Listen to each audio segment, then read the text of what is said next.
नमस्कार, स्वागत है आप सभी का देवभूमि समाचार में। मैं आपके साथ निकिता कश्यप। बुलेटिन की शुरुआत करते हैं। खबर देहरादून से है, जहां कर्मचारियों की लगातार हड़तालों और आंदोलनों को देखते हुए राज्य की सरकार ने बड़ा कदम उठाते हुए पूरे प्रदेश में 6 महीने के लिए ESMA लागू कर दिया है। जारी आदेश के अनुसार अब प्रदेश के सरकारी कर्मचारी किसी भी प्रकार का प्रदर्शन, धरना या हड़ताल नहीं कर सकेंगे।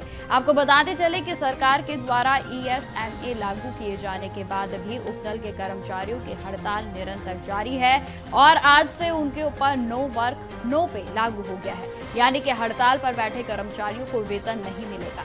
देखिए धरना स्थल से हितेश त्यागी की है।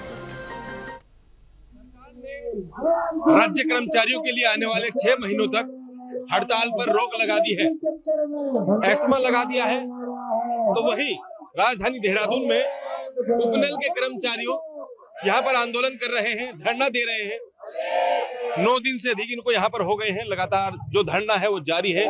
उपनल के कर्मचारी अपनी मांगों को लेकर यहाँ पर धरना प्रदर्शन कर रहे हैं, आप देख सकते हैं।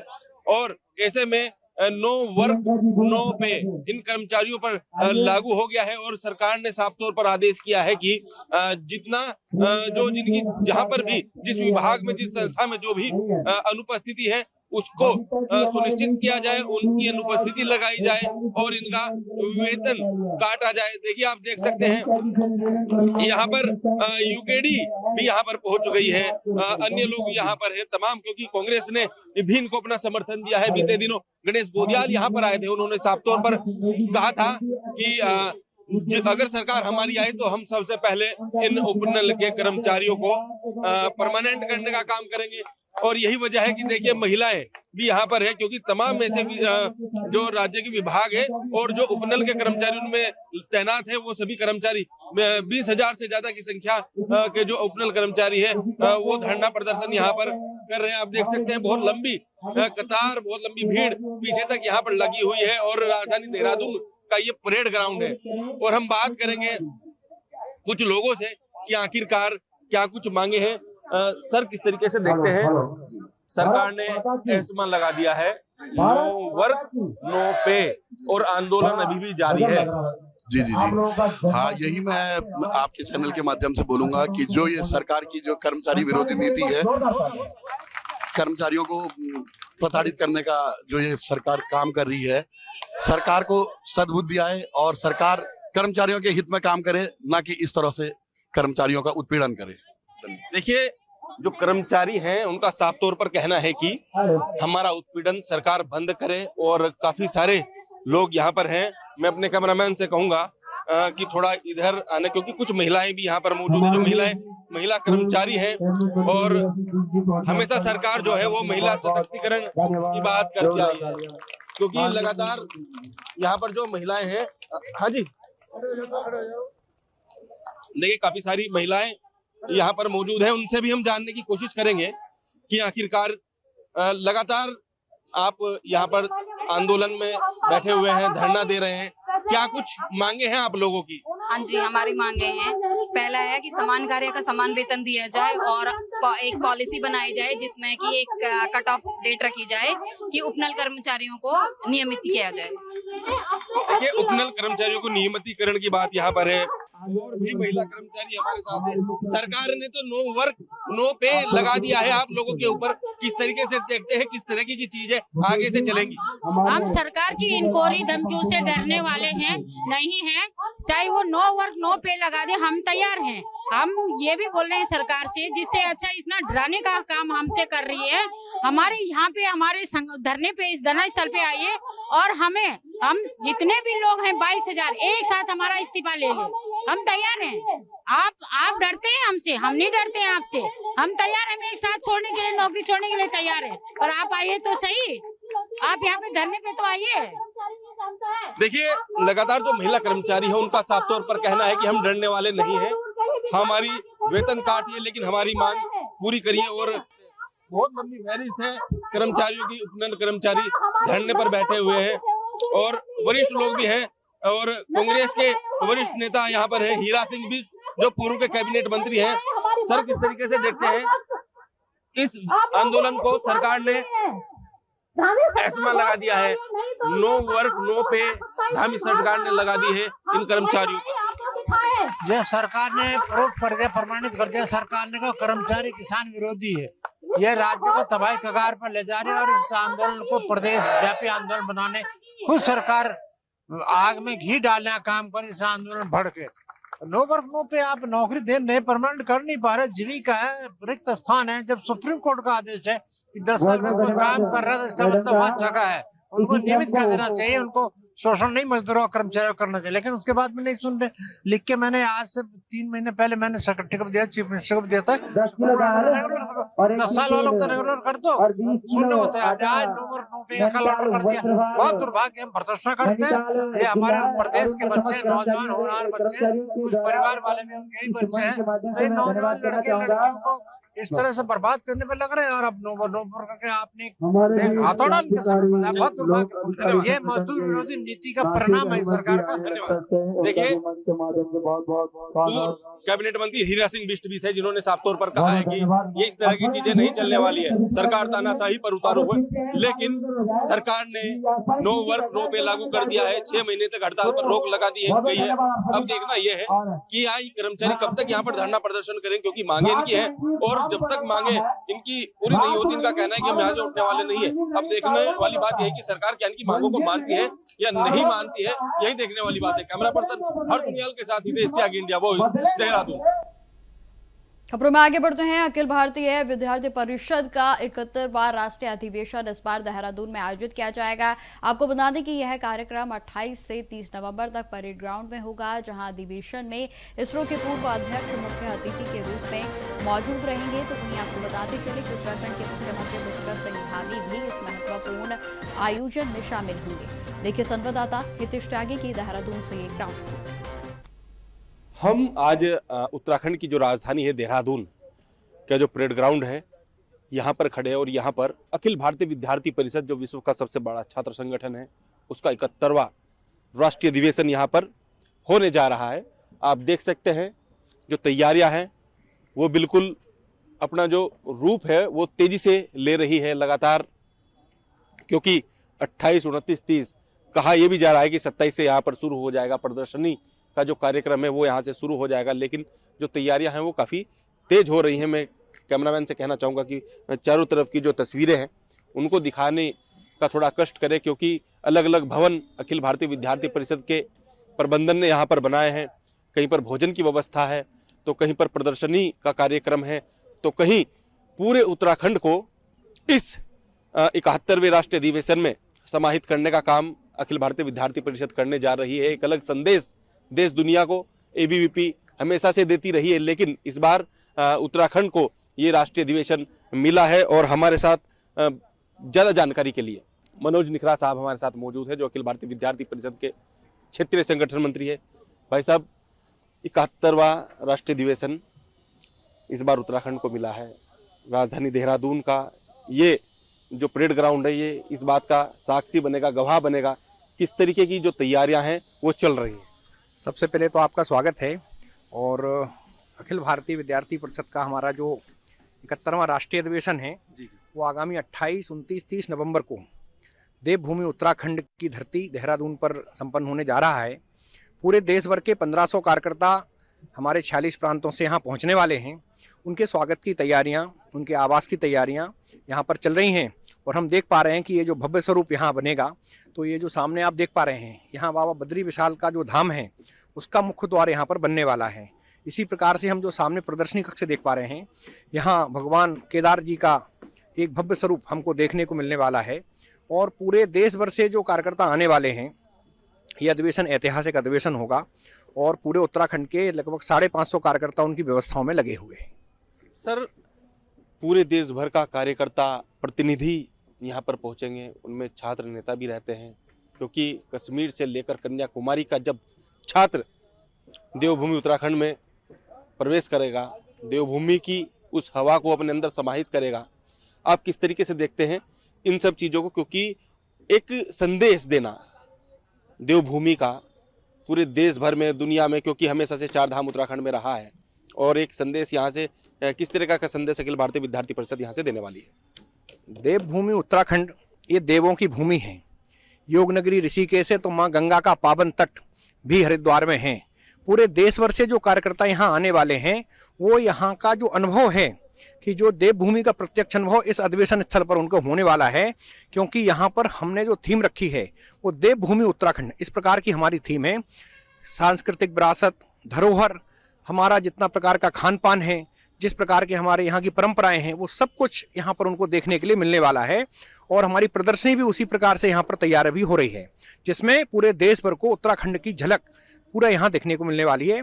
इसमें एक नया हमारा जुड़ा हुआ है कि यहाँ लगभग 50,000 छात्र भी, जो यहाँ देहरादून की विभिन्न छात्र हैं, यहाँ के जो अलग अलग कॉलेज हैं, इंस्टीट्यूट हैं, वहाँ के छात्र हमारी प्रदर्शनी को देखने के लिए आने वाले हैं। तो इस प्रकार की तैयारी भी हमारी उन छात्रों को लेकर के अभी चल रही है। निखरा साहब, मैं आपसे एक जानकारी लेना चाहता हूँ। आपका पूरे भारतवर्ष के अंदर NEC की बड़ी बैठकें होती हैं और राष्ट्रीय अधिवेशन होते हैं, तो हमेशा पूरे देश को एक मुख्य बिंदु से आप लोग जोड़ देते हैं। कहीं ना कहीं किसी ना किसी का एक पहचान, एक धरोहर, एक विरासत दिखाने का आप पूरा काम करते हैं। मैं यह जानना चाहता हूँ कि जो ये आपने पूरा नगर ये बसाया है, ये किन किन नामों से बसाया है, इनकी क्या भूमिका रहने वाली है? आपने, क्योंकि विद्यार्थी परिषद ऐसा तो नहीं है कि यहाँ पर कार्यक्रम कर रहा है, तो नाम तो जरूर आप लोगों ने स्वाभाविक रूप से दिया होगा, और उनके नाम बताइए और उनकी क्या खास विशेषता और उनका क्या संदेश रहने वाला है। हम जिस सभागार के सामने खड़े हैं, ये सभागार हमारे प्रथम CDS जनरल बिपिन रावत जी के नाम पर ये सभागार बनने वाला है। ये जो पूरा नगर बसने वाला है यहाँ पर, ये भगवान बिरसा मुंडा जी के नाम पर ये नगर बसेगा, क्योंकि उनका 150वीं जयंती इस साल जो है हम लोग मना रहे हैं। इसी प्रकार से जो हमारा दूसरा प्रांगण है जहाँ पर भोजनालय NEC CWC की बैठक होने वाली है, वो भगवान गुरु तेग बहादुर जी के नाम पर हम लोग उस नगर को, प्रांगण को बसा रहे हैं, क्योंकि इस बार 350वां वर्ष गुरु तेग बहादुर जी का हुआ है। तो वो उस नगर के नाम से हम लोग जो है वहाँ पर तैयारी हमारी चल रही है। आप लोग जिस प्रकार से देख रहे हैं कि यहाँ पर एक जो भगवान बिरसा मुंडा जी हैं, उनके जन्म स्थान से एक रथ यात्रा चल रही है, जो कि 27 तारीख शाम 5 बजे वो रथ यात्रा यहाँ पर पहुँचने वाली है। तो ऐसे पूरे अलग अलग नगर, और जो हमने विशेष रूप से जो हमारा मुख्य सभागार है उसका नाम प्रथम CDS जनरल बिपिन रावत जी के नाम से हमने रखा हुआ है। आपने बहुत बड़ा नाम और काफ़ी सारी चीज़ों को आपने टच करने का काम किया है। जनरल बिपिन रावत का नाम आपने सभागार को दिया है, तो कहीं ना कहीं उत्तराखंड में एक 5वां धाम कहें, सैन्य धाम भी बनने जा रहा है, उसकी भी तैयारियां पूरे जोरों शोरों से। लेकिन आपसे एक सबसे बड़ा सवाल ये भी है कि जो इस बार यशवंत राव केलकर जी का जो पुरस्कार है वो किसको दिया जाने वाला है, क्योंकि अभी तक उसका जो नाम है वो अभी सामने आएगा, और कौन उस पुरस्कार को, किनके हाथों से वो पुरस्कार प्रेषित किया जाएगा जी? ऐसे तो हमारा जो 28 तारीख को 11:30 बजे उद्घाटन समारोह जो रहेगा, उसके मुख्य अतिथि हमारे पूर्व इसरो के चेयरमैन S सोमनाथ जी रहेंगे। साथ में हमारा युवा केलकर पुरस्कार, प्राध्यापक यशवंतराव युवा केलकर पुरस्कार 30 तारीख को सुबह 11:30 बजे वो भी रहने वाला है। उसमें जो हमारे प्राप्तकर्ता हैं वो श्री कृष्ण पांडे जी जो गोरखपुर के हैं, उनको मिलने वाला है। और हमारे प्रदानकर्ता, पुरस्कार प्रदानकर्ता इस प्रदेश के मुख्यमंत्री माननीय पुष्कर सिंह धामी जी उसको प्रदान करने वाले हैं। तो खबरें लगातार जारी रहेंगी, फिलहाल रुकते छोटे से ब्रेक के लिए।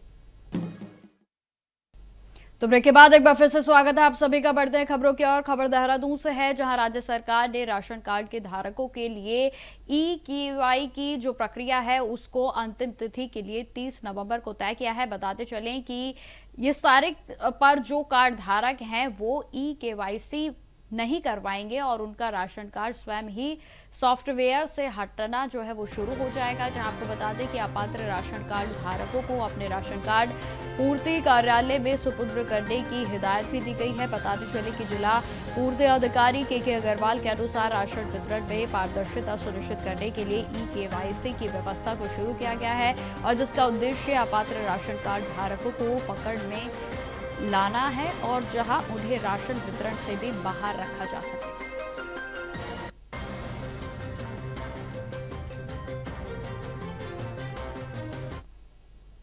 अब खबर हल्द्वानी से है, जहां जिलाधिकारी ने कैंप कार्यालय में जिले के अधिकारियों व निकायों की बैठक ली। आपको बता दें कि जिसमें स्वच्छता के सर्वेक्षण में निकायों के बेहतर प्रदर्शन किए जाने और शीतकालीन तैयारियों को लेकर अधिकारियों को आवश्यक दिशा निर्देश भी दिए गए। उन्होंने कहा कि सभी निकाय अपने क्षेत्र को स्वच्छ बनाएं और स्वच्छता के मानकों को भी पूरी तरह से तैयारी से रखें। जहां आपको बताते चले कि इसके अलावा कूड़ा निस्तारण में भी निकाय की पूरी तरह से ध्यान देने और मौसम विभाग के पूर्वानुमान के मुताबिक शीतकालीन में ठंड का प्रकोप बढ़ेगा। इस वजह से रैन बसेरे जो है वो पूरे तरीके से तैयार करने के भी निर्देश दिए गए हैं।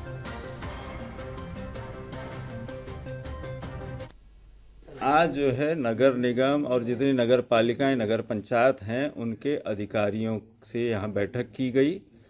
नगर की जो स्वच्छ भारत मिशन की जो रैंकिंग होती है, ऑल इंडिया रैंकिंग, उसमें सुधार के लिए स्वच्छ भारत मिशन की जो गाइडलाइंस हैं उसमें सॉलिड वेस्ट मैनेजमेंट की क्या स्थिति है, लीगेसी वेस्ट का निस्तारण किस तरीके से किया जा रहा है, और जो मुख्य मार्ग हैं, पार्किंग है, कम्युनिटी सेंटर्स हैं, नगर पालिका के दफ्तर हैं, रेलवे स्टेशन है, बस अड्डे हैं और जो बाजार है, उसके अलावा नदी किनारे या शहर के प्रवेश द्वार पर, तो इस कूड़े को किस तरीके से ये रोज दैनंदिन रूप से सफाई करेंगे, इसके लिए उन लोगों को कहा है कि निर्धारित कार्य योजना के अनुसार काम करेंगे। विंटर सीजन में अभी इस बार जो वेदर की फोरकास्ट है उसके हिसाब से अनुमान लगाया जा रहा है कि शीत बढ़कर आएगा। तो जो रैन बसेरे हैं उनके रखरखाव, उनमें जो बेसिक एमिनिटीज़ हैं उनको दुरुस्त रखने के लिए कहा गया है। खबरों में आगे बढ़ते हैं। तीर्थ सेवा न्यास के हरिद्वार में भूपतमाला में विश्व सनातन महापीठ का निर्माण कराने जा रहे हैं और जहां पर आपको बता दें कि महापीठ का भूमि पूजन 21 नवंबर को वृहद स्तर पर किया जाएगा। बताते चले कि करीब 100 एकड़ भूमि पर बनने वाले इस केंद्र में सनातन संसद, वेद मंदिर और गुरुकुल स्थापित होंगे, जहां शंकराचार्यों की पीठ और स्वाध्याय केंद्र के साथ साथ आवासीय गुरुकुल भी परियोजना का हिस्सा होंगे। तो वहीं बताते चले कि संस्था से जुड़े संतों ने यह भी जानकारी दी है कि परियोजना का उद्देश्य वैदिक संस्कृति और सनातन की परंपरा को वैश्विक प्रसार करना है और जहां भूमि पूजन में देश भर के प्रमुख संत, शंकराचार्य और धर्मोचार्य के एकत्रित होने की भी संभावना है।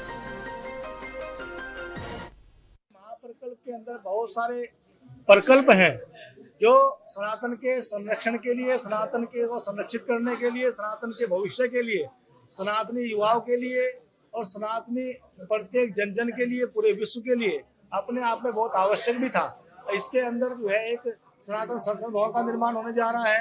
हमारे चारों शंकराचार्य पीठों के प्रेरणा परिसर का निर्माण होने जा रहा है।